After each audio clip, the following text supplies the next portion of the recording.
Zorden frontoien pasata genuen guixoz, egunen alizite genduen denpora guztizia frontoi izan, pelotaka. Pelotaka la fesiñoak egin duen eta pelotaka etxe egin duenek, dana gazetze gintzen zen.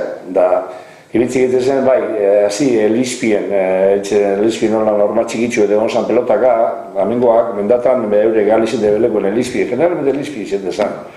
Eta holan, kunteta ditzen, amen, igual arratzun etxezan, jai bueltan etxezan kampeonato bat, guk organizatzen gendun, guk jokatzen gendun, da gero, igual mendatan beste bat. Mendatara joate egitzen zen, da igual laguntzitzen zuen mendatako hori bai, da mendatako hori organizatzen da pelotak eta eurek paguderzetzen ziren.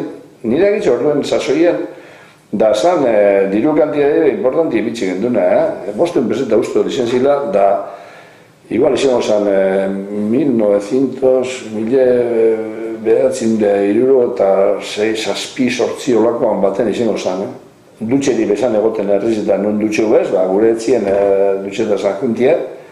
Hamasei ogoi ingirrura arte, da, polemik itzela gote zen, zer, ribalia itzela gote zen. Hemen, bueno, ordene komentariza beti, zu nien zuen ogei zauta.